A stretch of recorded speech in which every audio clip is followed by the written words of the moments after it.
আহা, পিঠের ঘ্রাণ ঘ্রাণ পেয়েই বোঝা যাচ্ছে পিঠে কত মজার হবে। মজা হবে না? হ্যাঁ, পিঠে তো আমাদের সাধনা মাসি তৈরি করেছে। হ্যাঁ, তার পিঠে যেমন ঘ্রাণ তেমন স্বাদ। আরে সত্যি নরেন্দা, মাসির পিঠার ঘ্রাণ পেলে আর কিছুই ভালো লাগে না। মনে হয় এখনই গিয়ে পেট ভরে মাসির হাতের পিঠে খেয়ে আসি। হ্যাঁ রে, আমারও তেমনই মনে হয়, কিন্তু কি করব, লজ্জায় যেতে পারি না। লজ্জা পেলে কি পিঠের স্বাদ মুখে ভরবে? এতই যখন পিঠে খাওয়ার ইচ্ছে, তাহলে একবার মাসির কাছে গিয়ে দেখলেই তো হয়। হ্যাঁ, তুমি ঠিকই বলেছো দাদা। চলো তাহলে আজ আমরা সবাই মিলে গিয়ে মাসির হাতের বানানো পিঠে খেয়ে আসি।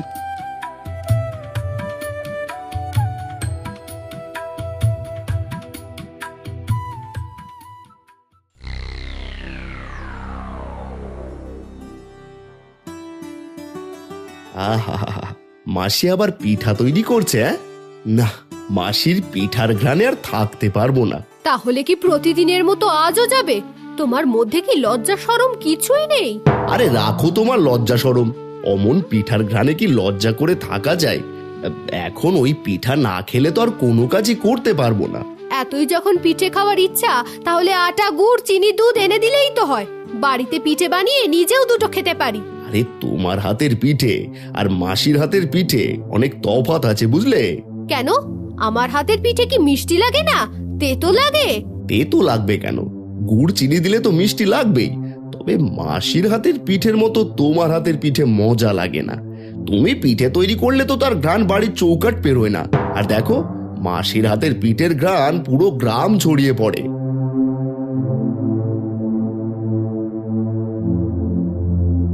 হয়েছে হয়েছে, আর বলতে হবে না।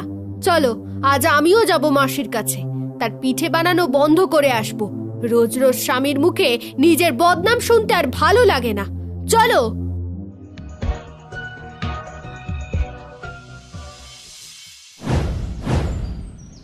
বাহ বাহ, আজকে তো গ্রামের সবাই চলে এসেছে। তা কেউ ডাকো মাসিকে। মাসি, ও মাসি, একটু বাইরে আসো না মাসি। এই যা, আবার কে এলো? নিশ্চয়ই কেউ পিঠা খেতেই এসেছে। কে ডাকলো? ভেতরে এসো, এসে পিঠে খেয়ে যাও। এই বিমল, খবরদার আমাদের রেখে পিঠে খেতে যেতে পারবি না। আমরা কি এমনি এমনি এসেছি? হ্যাঁ হ্যাঁ, শুধু একা খেলে চলবে না, সবাইকে পিঠে খাওয়াতে হবে। ঠিক আছে ঠিক আছে, আমি মাসিকে ডাকছি। মাসি, আরে ও মাসি, একটু বাইরে আসো। আজ অনেক মানুষ এসেছে গো, এত মানুষ ভিতরে জায়গা হবে না। অনেক মানুষ, তাহলে তো বাইরে যেতেই হবে। যাই, বাইরে যাই, দেখি কারা এসেছে।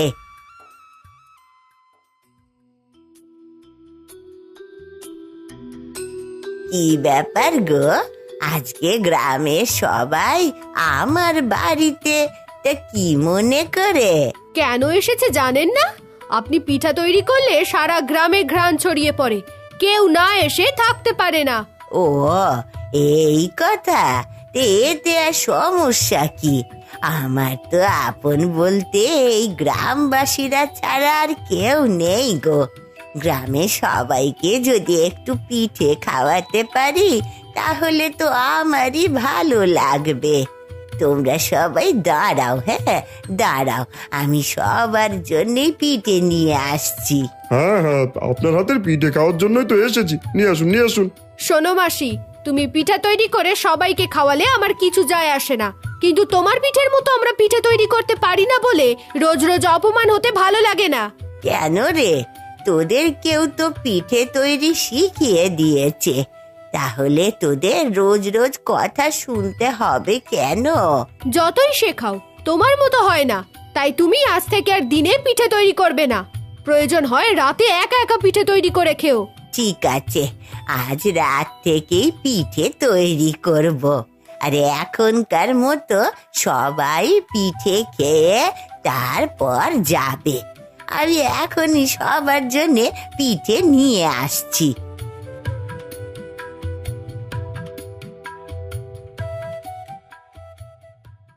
এই নাও, এই নাও, এই নাও, সবাই এক এক করে নাও তো দেখি, কেউ লজ্জা করো না কিন্তু। সত্যি মাসি, তোমার পিঠে যেমন ভালো তুমিও তেমনি ভালো, কিন্তু গ্রামের বউদের জন্য তোমার হাতের পিঠে রোজ খেতে পারবো না।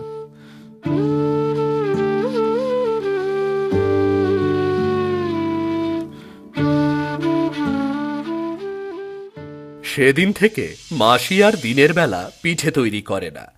এক রাতে মাসি বসে পিঠে তৈরি করছিল, তখন তার পিঠের ঘ্রাণ পাশের জঙ্গলের দিকে চলে যায়। সেই ঘ্রাণ এসে পৌঁছায় এক ধূর্ত চালাক শেয়ালের কাছে। এমন মিষ্টি ঘ্রাণ কোথা থেকে আসছে? নিশ্চয় এই ঘ্রাণ কোন সুস্বাদু পিঠের ঘ্রাণ।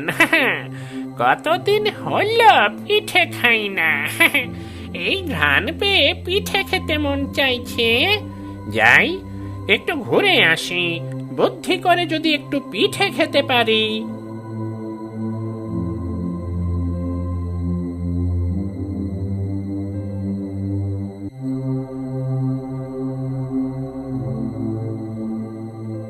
একি মাসির হাতের পিঠের এমন ঘ্রাণ বেরিয়েছে, যে করেই হোক এই পিঠে খেতেই হবে।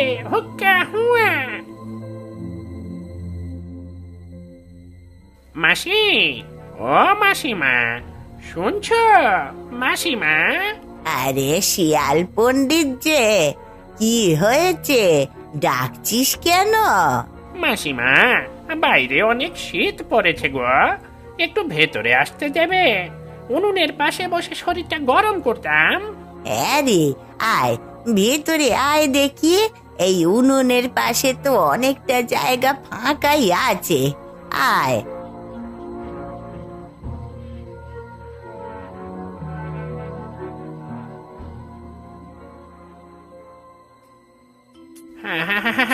এই শীতের রাতে উনুনের পাশে বসে থাকার মজাই আলাদা। তা মাসিমা, তুমি একা মানুষের এত পিঠে বানাচ্ছ কেন গো? একা হলে কি হবে বল, আশেপাশে কত প্রতিবেশী আছে, তাদেরকেও তো দিতে হয়। কি যে বলো মাসিমা, এই শীতের রাতে না ঘুমিয়ে তোমার পিঠা খেতে কে আসবে? তার চেয়ে যে এসেছে তাকে দাও। ও, বুঝতে পেরেছি, তার মানে তুই পিঠা খাবি। তা পিঠা খাবি আগে বলবি না?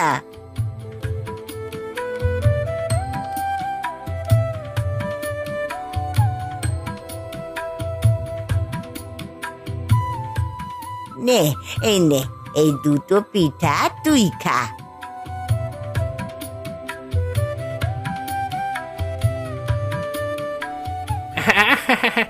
সত্যি মাসি, তোমার হাতের পিঠার তুলনা হয় না।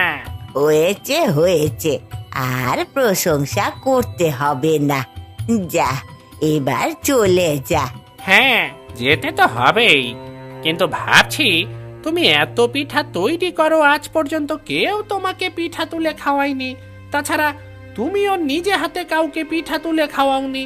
তাই ভাবছি আজ আমি তোমাকে নিজের হাতে পিঠা তুলে খাওয়াবো। আর তোমার মন চাইলে তুমিও আপন ভেবে আমাকে তুলে খাওয়াতে পারো। ওরে দুষ্টু শেয়াল, এইবার বুঝতে পেরেছি তুই আমার সব পিঠা খাওয়ার জন্য এখানে এসেছিস। দাঁড়া, তোকে দেখাচ্ছি। তুই তো আমার মনের কথাই বলেছিস, কিন্তু একটা সমস্যা আছে জানিস। আমি যতগুলো পিঠে তৈরি করি তার অর্ধেক এক পিঠে পেতনিকে দিতে হয়। আমার সব পিঠে খেয়ে ফেললে পেতনিকে আমি কি বলবো? রাখো তোমার পেতনি, পেতনি আসলে বলবে সব পিঠে শেয়াল মামা খেয়ে গেছে। না না, এমনটা বললে পেতনি পিঠা না পেয়ে আমাকেই খেয়ে ফেলবে। তার চেয়ে আমার ভাগের গুলো আমি পেতনিকে দেব, আর তোর ভাগের গুলো আমি তোকে এক এক করে খাইয়ে দিই। এই বুড়ি সত্যি বোকা। ঠিক আছে, তোমার যা ভালো মনে হয় তুমি তাই করো। বেশ, এবার তাহলে তুই দুই চোখ বন্ধ কর, আর তোকে আমি এক এক করে সব পিঠে খাইয়ে দিই, কেমন? কেন চোখ বন্ধ করব কেন? আরে আমি তো পেতনিকে এইভাবেই খাওয়াই। ঠিক আছে, তাহলে এখনই চোখ বন্ধ করছি।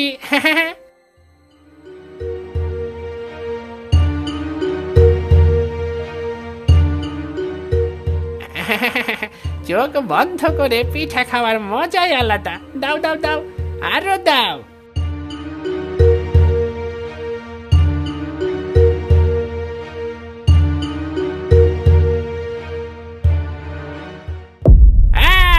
মরে গেলাম রে, মরে গেলাম, মরে গেলাম। ওরে দুষ্টু শিয়াল, কি ভেবেছিস তোর কথায় বোকা হয়ে সব পিঠে আমি তোকেই খাওয়াবো? এইবার গিয়ে মজা বোঝ।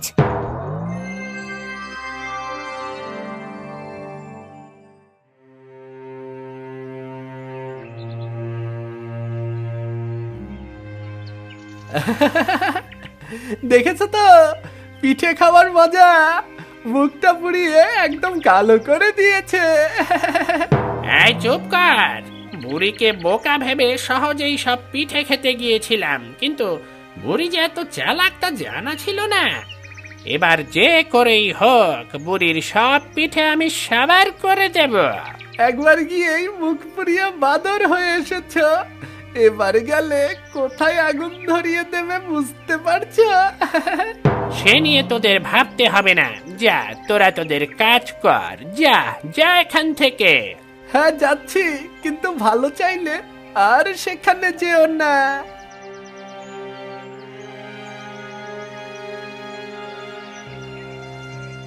আরে আরে আরে, কি হয়েছে?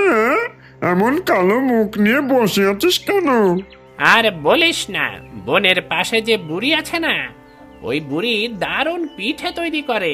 সেই পিঠের গামলা ধরে আমাকে খেতে দিয়েছিল, কিন্তু পিঠেগুলো গরম থাকায় মুখে একটু ছ্যাঁকা লেগেছে। বলিস কি? তা পিঠে এগুলো একটু জড়িয়ে নিলেই তো পারতিস। আরে অমন স্বাদের পিঠে খেলে কি চুপ থাকা যায়? শুধু খেতেই মন চায়। এত স্বাদের পিঠে, তাহলে তো একবার খেয়ে দেখতে হয়। যাবি যাবি যাবি আমার সাথে পিঠা খেতে? হ্যাঁ, যাবো না কেন? না, তোকে নিয়ে গেলে পিঠা দেবে না, চুরি করে খেতে হবে। আরে চুরি করে খেতে হয়, খাবো। আমাদের কাজই তো চুরি করা। ঠিক আছে, তাহলে রাতের বেলা দুজন একসঙ্গে গিয়ে বুড়ির সব পিঠা চুরি করে নিয়ে এসে জঙ্গলে বসে মজা করে খাবো। ঠিক আছে, তাই করব। কিন্তু পিঠের লোভে আবার যেন আমায় রেখেই চলে যাস না। আরে না, তোকে রেখে গিয়ে আমার লাভ কি? তার চেয়ে দুজন একসঙ্গে থাকলে মজা করে খাওয়া যাবে। যা, এবার তুই তোর কাজ কর। যা যা যা যা যা।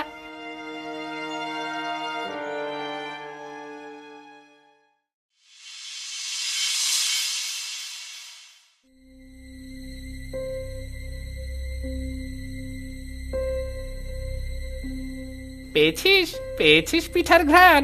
হ্যাঁ পেয়েছি, আর পেয়ে তো পেটের খিদে আরো বেড়ে গেল। এবার ভাব কি করে পিঠে চুরি করা যায়। এ কি, জানলার ওপারে ফিস ফিস করে কে কথা বলে? নিশ্চয়ই ওই শেয়াল আজ অন্য মতলব নিয়ে এসেছে। দাঁড়া, দেখাচ্ছি মজা। কিছু কি ভেবেছিস? হ্যাঁ ভেবেছি, এই বুড়িকে ভয় দেখিয়ে আমাদের পিঠে চুরি করতে হবে। তাহলে আর দেরি করছি কেন? আমাদের ভয়ঙ্কর আওয়াজটা শুরু করে দিই। বুড়ি এমনিতেই ভয় পেয়ে পালিয়ে যাবে। তারপর আমরা ভিতরে গিয়ে সব পিঠে চুরি করে নিয়ে আসবো।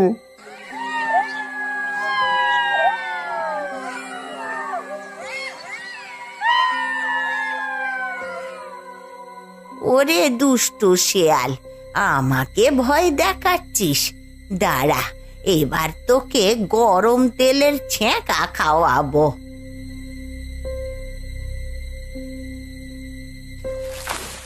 ওরে বাবা রে, মরে গেলাম রে, মরে গেলাম রে, মরে গেলাম। ওরে বাবা, এটা নিশ্চয় ওই পেতনির কাজ। তাড়াতাড়ি পালা।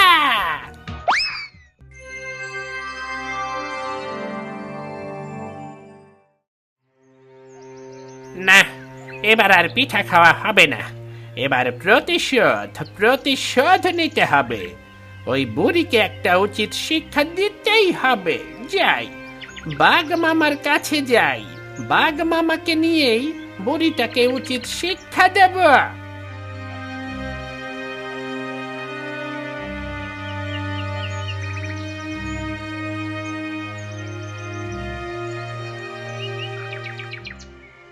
বাঘ মামা, কেমন আছো? আরে শিয়াল পণ্ডিত, তুই এখানে? তা কি মনে করে? কি আর মনে করে আসবো মামা, মান সম্মান তো আর কিছুই রইলো না। কেন রে, তোর মান সম্মান আবার কে নষ্ট করলো? আমার না মামা, আমার না, তোমার। কি আমার মান সম্মান? তা আমার মান সম্মান কে নষ্ট করলো শুনি? বুড়ি, সামান্য এক বুড়ি, সে তো প্রতিদিন বলে বাঘ নাকি তার কাছে বেড়ালের মতো। সে নাকি জঙ্গলের সব বাঘকে বেড়ালের মতো নাকে দড়ি দিয়ে ঘোরায়। কি একটা বুড়ির এত বড় সাহস, সে আমার নামে এসব কথা বলেছে? হ্যাঁ বাঘ মামা, এছাড়া আরো কত খারাপ খারাপ কথা বলেছে, যা আমার মুখ দিয়ে বের হবে না। এত বড় সাহস ওই বুড়ির? নিয়ে চল আমাকে ওই বুড়ির কাছে। না মামা, এখন না, রাতে। রাতে ওই বুড়ি একাই থাকে আর বসে বসে পিঠা তৈরি করে। রাতে গেলে বুড়ির সাথে বুড়ির পিঠাও খেতে পারবে। হ্যাঁ, ঠিক আছে, আজ রাতে আমাকে ওই বুড়ির কাছে নিয়ে যাবি। তারপর আমি বুড়ির ঘাড় মোটকে খাবো, আর তুই বসে বুড়ির পিঠা খাবি।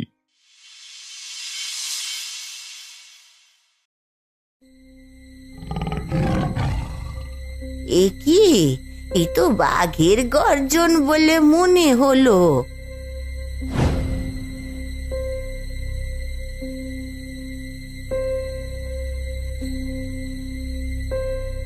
বুঝতে পেরেছি, শিয়াল বারবার ঠকে গিয়ে এবার বাঘকে সাথে করে নিয়ে আসছে।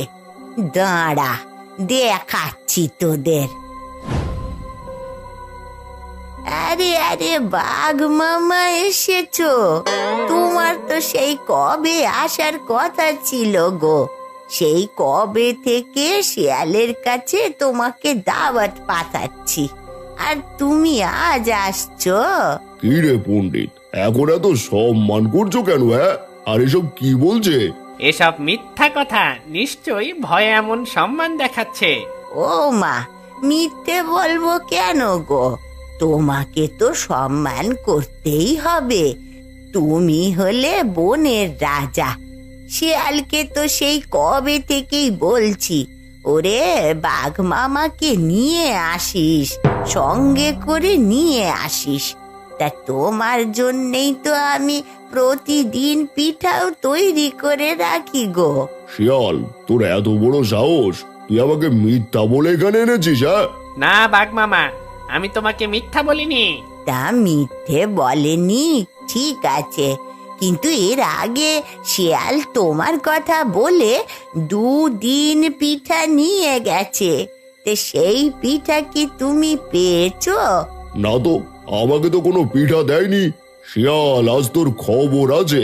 না না মামা, তুমি তো দয়ালু, ওকে বরং ক্ষমা করে দাও। ঠিক আছে, ক্ষমা করে দিলাম, কিন্তু ওর কথা বলা বন্ধ। ও একটা কথা বললে ওকে আমি খেয়ে ফেলবো। এবার তাহলে পিঠা নিয়ে আসো, আমি পেট ভরে পিঠা খাবো। মামা, পিঠে তো দেব, কিন্তু আজকেই একটা গোলমাল হয়ে গেছে। গোলমাল? আবার কিসের গোলমাল হলো? সত্যি বলতে কি, পেতনি এসে প্রতিদিন আমার থেকে পিঠা খেয়ে যায়। তার কাছে আমার পিঠা এতই ভালো লেগেছে যে সে আমার পিঠাতে জাদু করে গেছে গো। এই পিঠে খেতে হলে প্রথমে তাকে গরম হতে হবে, নয়তো এই পিঠা খেয়ে সে শীতে জমে যাবে। তাহলে এবার আমার শরীর গরম করব কি করে? আমি কিন্তু তোমার পিঠা না গেলে তোমাকে খেয়ে ফেলবো। না না, আমাকে খাবে কেন? আমি তোমাদের শরীর গরম করেই তোমাদের পিঠা খাওয়াবো। শীতের সময় শরীর গরম হলে ভালোই হবে, তা কি করে গরম করব? আমার কাছে পেতনির দেয়া একটা জাদুর কম্বল আছে। সেইটা দুইজনের গায়ে ভালো করে পেঁচিয়ে উপরে কিছু কয়লা দিলেই গরম হয়ে যাবে। এক কম্বলে দুজন একসঙ্গে কি করে পেঁচিয়ে থাকবো? সে ব্যবস্থা আমার কাছে আছে, তোমরা একটু দাঁড়াও, হ্যাঁ, আমি এখনই আসছি।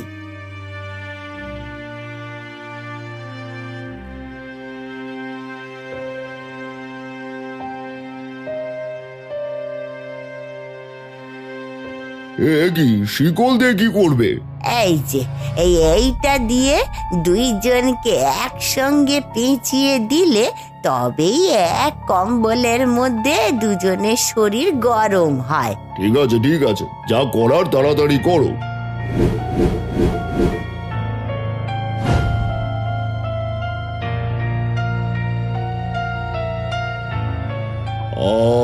সত্যি অনেক ভালো লাগছে।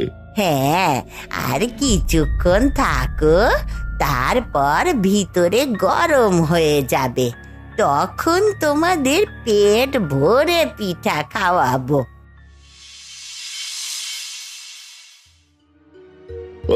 গরমে মরে গেলাম, এবার খুলে দাও, খুলে দাও।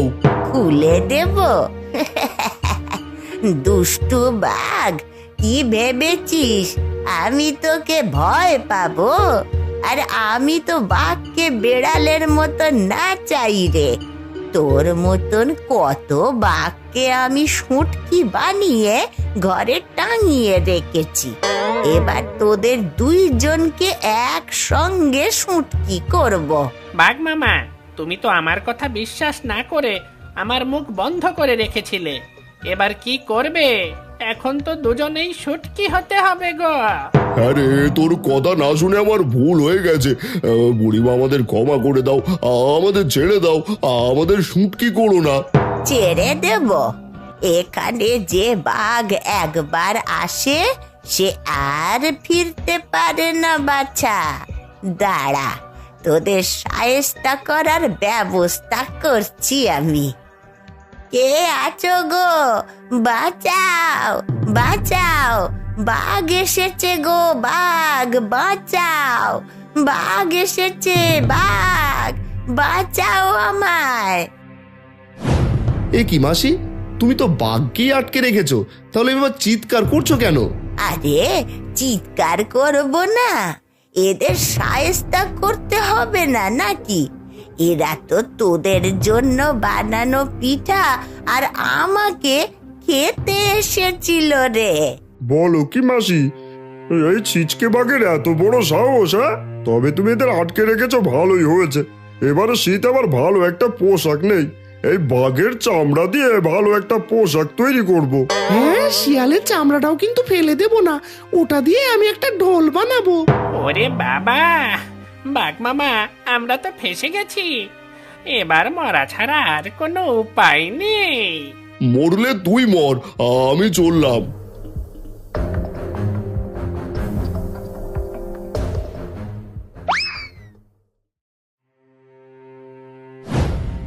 বাঘ মামা, তোমার পিঠের চামড়া কোথায়?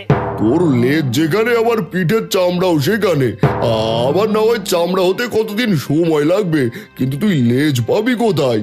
লেজ না থাকলেই ভালো, প্রতিদিন লেজ দেখে দেখে মনে করব মানুষ কত বড় পণ্ডিত। এবার চলো।